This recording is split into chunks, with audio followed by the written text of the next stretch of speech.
আমিনুল ইসলাম বুলবুল ভাই কি পাগল হয়ে গেলেন নাকি? আর তার কথায় নেচে প্রতিষ্ঠান হিসেবে বাংলাদেশ ক্রিকেট বোর্ডও কি উন্মাদ হয়ে গেল নাকি? মানে আমার এই কথাগুলো অনেকের কাছে হার্শ লাগবে। আমি নিজে যে বলছি, আমার কানে এটি একটু কর্কশ হিসাবে বাজছে। কিন্তু আজকে বাংলাদেশ ক্রিকেট বোর্ড থেকে যে প্রেস রিলিজ দেয়া হলো, তাদের নির্বাচন কেন্দ্র করে জাতীয় ক্রীড়া পরিষদ যে তদন্ত কমিটি গঠন করেছে, সেইটা বিষয়ে উদ্বেগ জানিয়ে যেই সংবাদ বিজ্ঞপ্তি বাংলাদেশ ক্রিকেট বোর্ড দিল, তাতে করে আমি নিজেই তো ভীষণ রকম উদ্বিগ্ন। আরে দূর ও ক্রিকেট বোর্ডের উদ্বেগ আর কি? বুলবুল ভাই কি পাগল হয়ে গেলেন নাকি? প্রতিষ্ঠান হিসাবে বিসিবি কি উন্মাদ হয়ে গেল কিনা?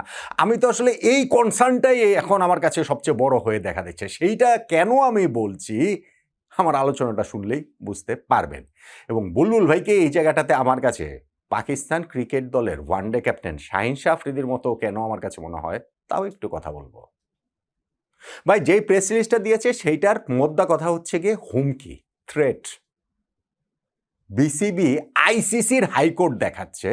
বিসিবি প্রেসিডেন্ট আমিনুল ইসলাম বুলবুল ভাই আমাদের ক্রীড়া প্রতিমন্ত্রী আমিনুল হককে থ্রেট দিচ্ছে, হুমকি দিচ্ছে।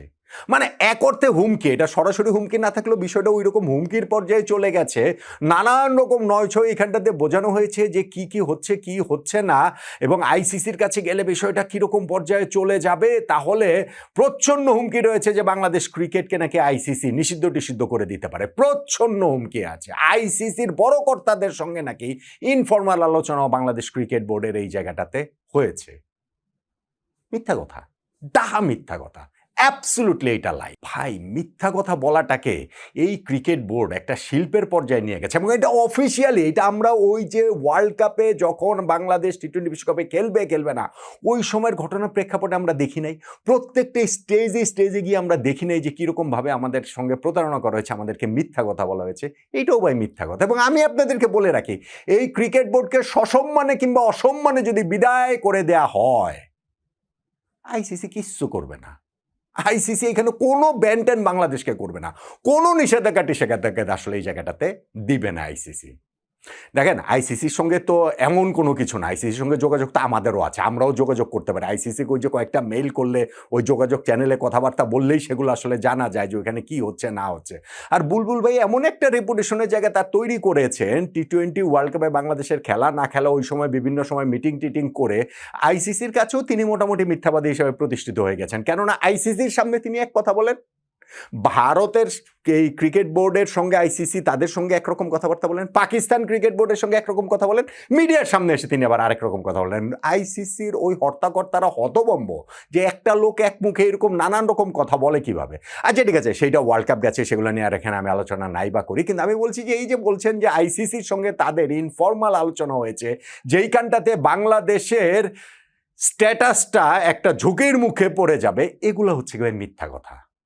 ঘটনাটা কি হয়েছে আমি শাহিন শাহ আফ্রিদির সঙ্গে তুলনাটাও কেন করছি সেটা দেখেন। বাংলাদেশ ক্রিকেট বোর্ডে একটা নির্বাচন হয়েছে গত অক্টোবর মাসে, ভীষণ রকম প্রশ্নবিদ্ধ নির্বাচন, যেই নির্বাচনে সরকারি হস্তক্ষেপ নগ্নভাবে হয়েছে।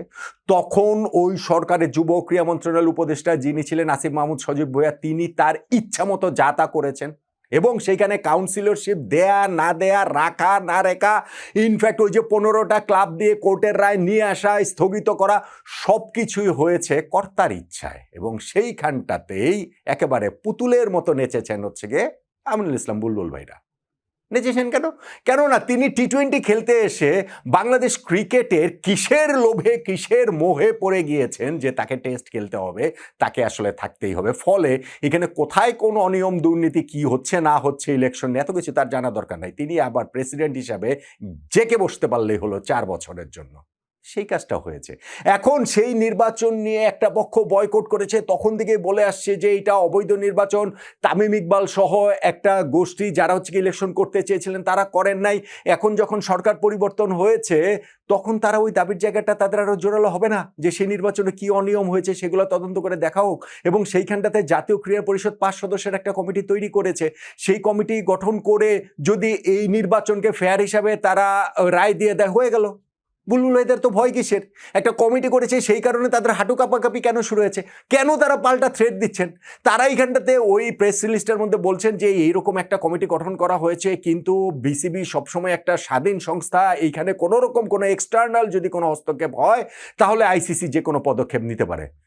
বিসিবি যখন ইলেকশন হয়েছিল তখন ওই পদক্ষেপ কেন আইসিসি নেয় নাই? তখন কি সরকারি হস্তক্ষেপ ছিল না? নগ্ন হস্তক্ষেপ ছিল না? অবশ্যই ছিল। আইসিসি তো তখন নেয় নাই, এবং তখন বিসিবি এরকম কোনো প্রেস রিলিজও দেয় নাই। তখন বুলবুল ভাইদের মুখে কোনো কথা ছিল না, তখন ফারুক ভাইদের মুখে কথা ছিল না, তখন পাইলট ভাইদের মুখে কথা ছিল না, রাজদের মুখে কথা ছিল না, ফাইম ভাইদের মুখে কথা ছিল না, মিটু ভাইদের মুখে কথা ছিল না। এখানে কারো নাম উল্লেখ করে নাই, কিন্তু যখন বিসিবি এই ঘটনাটা জানাবে প্রেস রিলিজের মাধ্যমে, অবশ্যই তাদের প্রত্যেকের সায় নিয়েই তো এই জিনিসটা করা হয়েছে না? তো তারা ওই সময় ওই সরকারি হস্তক্ষেপ হয়েছে সেগুলো নিয়ে তাদের কোনো কথা নাই, কিন্তু এখন ওই নির্বাচন প্রক্রিয়াটা কি হয়েছিল সেইটা নিয়ে জাতীয় ক্রীড়া পরিষদ যদি একটা তদন্ত কমিটি করে এবং সেই কমিটি যদি পুরো ঘটনাটা ফ্যাক্ট ফাইন্ড করার চেষ্টা করে ফাইন্ডিংসের জায়গাটা থেকে, তাহলে হচ্ছে কি তাদের একটা আপত্তির জায়গা, এবং তারা হচ্ছে কি থ্রেট দিয়ে দিচ্ছেন। মনে হচ্ছে আমাদের নতুন ক্রীড়া প্রতিমন্ত্রী যিনি হয়েছেন আমিনুল হক, তাকে থ্রেট দিচ্ছেন যে না, বাংলাদেশে এই ক্রিকেট বোর্ডের এই নির্বাচন নিয়ে এগুলো যদি করা হয় তাহলে কিন্তু আইসিসিতে থেকে বাংলাদেশকে নিষিদ্ধ করে দেয়া হবে, ঘন্টা করা হবে, কিছুই করা হবে না, এগুলা কোনো কিছুই হবে না, কোনো আইসিসি নিষিদ্ধ করবে না। তারা যে নির্বাচনটা প্রশ্নবিদ্ধ নির্বাচন করেছেন, তারা যে এই নির্বাচনে অনেক নয়ছয় করেছেন, এবং এই তদন্ত কমিটি গঠন হওয়ার পর তারা যে ওই সত্যের মুখোমুখি হতে হবে, সেই নার্ভাসনেস থেকে তারা এই জাতীয় কথাবার্তা বলছেন, তারা এই জাতীয় প্রেস রিলিজ দিচ্ছেন, এই জাতীয়ভাবে তারা নিজেদেরকে ডিফেন্ড করার চেষ্টা করছেন যে না, এটা ধরা যাবে না, ছোঁয়া যাবে না, এই নির্বাচন নিয়ে কোনো কথা বলা যাবে না। আইসিসি ভাই কিছুই করবে না। আপনি যদি এখন তদন্ত করে দেখা যায় যে সেই নির্বাচনটা হচ্ছে গিয়ে ঠিকঠাক মতো প্রপারলি হয়, আবার নির্বাচন হবে, প্লেন এন্ড সিম্পল, আবার নির্বাচন হলে অসুবিধা কি? আইসিসির সমস্যাটা কি? সো আইসিসির যে হাইকোর্ট দেখাচ্ছে বিসিবি, এইটা আসলে কিছুই হবে না, বরং এইখানটাতে আমি মনে করি যে তারা বিসিবি একটা স্পোর্টস ফেডারেশন হিসাবে এনএসসির বিপক্ষে বিদ্রোহ ঘোষণা করেছে বলে আমার কাছে মনে হয় এই প্রেস রিলিজের মাধ্যমে।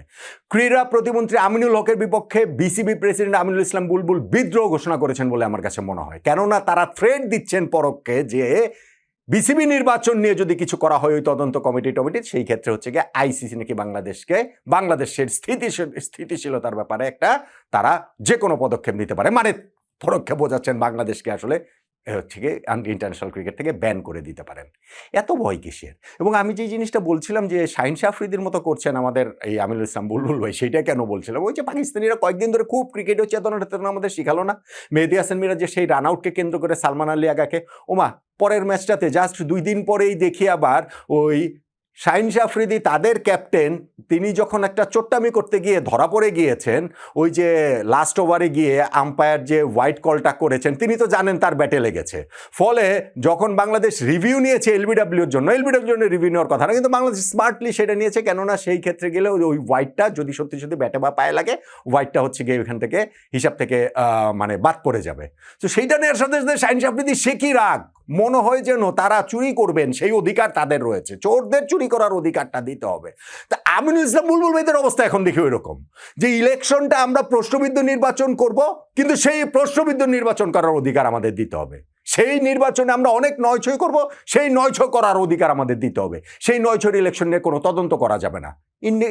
মানে ওই যে রাষ্ট্রীয় পর্যায়ে যেমন ইন্ডেমনিটি দিয়ে দেওয়া হয়, তো তাদের এই নির্বাচনের ব্যাপারটাও কি ইন্ডেমনিটির মধ্যে কি আওতায় নিয়ে আসা হবে নাকি, যে না ঠিক আছে এটা নিয়ে ধরা যাবে না, ছোঁয়া যাবে না, কথা বলা যাবে না, এই নির্বাচন যা হয়েছে সেইটাই হবে, এটা কি হয় নাকি? এগুলোই করেন নার্ভাসনেস থেকে, একদম নার্ভাসনেস থেকে। আমি এই জন্য বলছিলাম যে আফ্রিদিদের ক্ষেত্রে যখন হচ্ছে গিয়ে তাদের ক্ষেত্রে একরকম, আবার তারা যখন এখানে ভুক্তভোগী তখন অন্যরকম হয়ে যায়, ঠিক তেমনি বুলবুল ভাইদের ওই নির্বাচন নিয়ে কোনো কথাবার্তা ওই সময়টাতে নাই, সরকারি হস্তক্ষেপ নিয়ে কোনো কথাবার্তা নাই, কিন্তু এখন যখন সরকারি হস্তক্ষেপ হয়েছে কিনা, নতুন সরকার এসে সেটা তদন্ত করতে চাইছে, সাথে সাথে তারা আইসিসির হাইকোর্ট দেখানোটা শুরু করে দিয়েছেন। আমি আপনাদেরকে দায়িত্ব নিয়ে অনেক দিন ধরেই মানে আবারও 2টা কথা বলতে চাই। একটা তো হচ্ছে 12 ফেব্রুয়ারি নির্বাচনের পর থেকে আমি বলেছি না, এই ক্রিকেট বোর্ড থাকবে না, আমি আবারও বলছি এই ক্রিকেট বোর্ড থাকবে না, ফুল স্টপ। আমি বলেছিলাম ক্রিকেট বোর্ড 4 বছরের জন্য নির্বাচিত হয়েছে, কিন্তু ন্যাশনাল ইলেকশনের পরে 4 মাস এই ক্রিকেট বোর্ড থাকবে না। ন্যাশনাল ইলেকশনের পরে 1 মাস গেছে, যেতে দেন আরো 3 মাস, দেখেন এই ক্রিকেট বোর্ড থাকে কি থাকে না। নাম্বার 1, আমি আবারও বলছি, এই ক্রিকেট বোর্ড থাকবে না। নাম্বার 2, আইসিসির সঙ্গে বিসিবি ইনফর্মাল কথা বলেছে এবং সেইখানটাতে আইসিসি তাদের কনসার্ন জানিয়েছে যে বাংলাদেশের এই যে স্ট্যাটাস নিয়ে একটা মানে জটিলতার জায়গা তৈরি হতে পারে।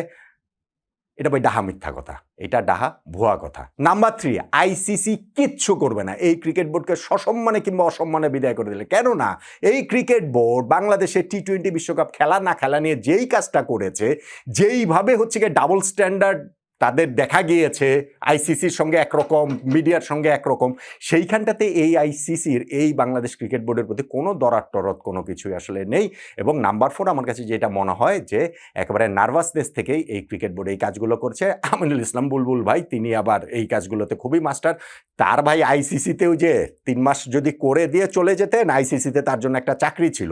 এখন কিন্তু এই ক্রিকেট বোর্ড ভেঙে টেঙে গেলে আইসিসিতেও তিনি চাকরি পাবেন না, পুরনো জায়গায় যেতে পারবেন না, যেই ঘটনা তিনি ঘটিয়ে রেখেছেন বাংলাদেশকে টি-20 বিশ্বকাপে না খেলা সংক্রান্ত ওই সময়টাতে। ফলে আমি মনে করি যে যেই জিনিসটা হয়েছে এই প্রেস রিলিজের মাধ্যমে পুরোটা একটা হাস্যকর ব্যাপার হয়েছে। এবং আমার কাছে মনে হয় যে ক্রিকেট বোর্ড যে উদ্বেগ জানিয়েছে এই তদন্ত কমিটির বিষয়ে, আমি বরং পাল্টা উদ্বেগ জানাতে চাই আমিনুল ইসলাম বুলবুল ভাইদের মানসিক স্বাস্থ্য নিয়ে। বাংলাদেশ ক্রিকেট বোর্ডের পরিচালক, সংশ্লিষ্ট সবাই, তারা কি আসলে বদ্ধ উন্মাদ হয়ে গেছে? তা না হলে জাতীয় ক্রীড়া পরিষদের বিপক্ষে, ক্রীড়া প্রতিমন্ত্রী আমিনুল হকের বিপক্ষে এরকম বিদ্রোহের ঘোষণা এই চিঠির মাধ্যমে তারা দেনটা